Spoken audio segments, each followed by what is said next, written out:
امام احمد بن حنبل رضی اللہ تعالیٰ عنہ اپنے ٹائم کے ایک بہت بڑے اسکالر تھے. تو ایک دن امام احمد بن حنبل اپنی جرنی پہ تھے اور انہوں نے راستے میں رات کے ٹائم ایک مسجد میں رکنا صحیح سمجھا. تو جب وہ اس مسجد میں رکے تو جو مسجد کا مؤذن جو تھا انہوں نے ان کو اس مسجد سے ہاتھ پکڑ کے نکال دیا, because there was no Facebook, no Instagram at that time. ان کو کوئی بھائی فیس پہچانتا نہیں تھا. بٹ ہاں یہ جانتے کہ ایک امام احمد بن حنبل ہیں جو بہت بڑے امام ہیں اور بہت بڑے اسکالر ہیں. تو ان کو اس مؤذن نے اس مسجد کے باہر نکال دیا. تو وہ اس مسجد کے باہر جا کے سو گئے. تو ایک شخص نے ان کو دیکھا اور دیکھتے ہی کہ ارے یہ شخص باہر کیوں لیٹا ہے.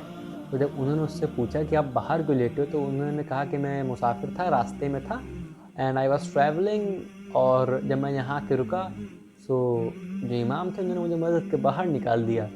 سو دا پرسن سیڈ کہ کوئی دقت نہیں, آپ میرے گھر چلیں اور وہاں جا کے رہیں. تو انہوں نے کہا اوکے.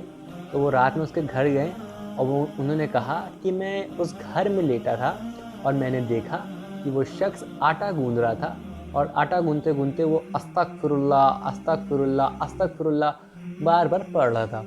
تو امام احمد بن حنبل کو ایک بات پتہ تھی کہ کوئی بھی عمل اچھا ضائع نہیں جاتا. تو انہوں نے اس شخص سے پوچھا کہ آپ جو بار بار استغفر اللہ استغفر اللہ استغفر اللہ یہ پڑھ رہے ہیں کہ یا اللہ فارگیو می, اللہ فارگیو مائی سنس, میرے گناہوں کو معاف کر دیے, کیوں پڑھ رہے ہیں؟ تو انہوں نے کہا کہ میری ایک بہت وش ہے, میری اللہ نے ساری وش قبول کری, بس ایک دعا میری یہ تھی کہ میں امام احمد بن حنبل سے مل لوں ایک دن.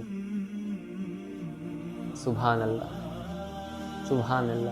تو امام احمد بن حنبل نے کہا کہ تم اتنے دن سے اس لیے استغفر اللہ پڑھ رہے تھے, اللہ سے دعا کر رہے تھے, دیکھیے اللہ کے کرم کی میں مسجد میں سو رہا تھا, اللہ نے مجھے مسجد کے باہر نکال دیا تاکہ میں تمہارے گھر میں آ جاؤں, اور میں تمہارے گھر میں آ گیا.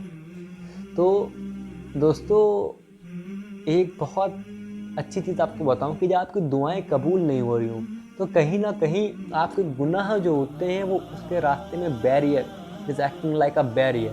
اس بیریئر کو توڑنے کے لیے توبہ استغفار کریں, کثرت سے توبہ استغفار کریں, زیادہ سے زیادہ توبہ کریں, اللہ سے اپنے گناہوں کی توبہ کریں.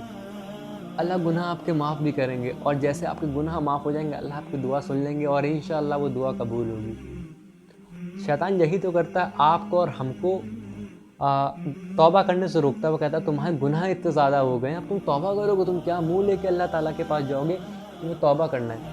تو اس چیز سے کبھی غافل نہ ہونا ہے اور توبہ کرنا ہے, اور انشاءاللہ اللہ وہ دعا پوری کریں گے.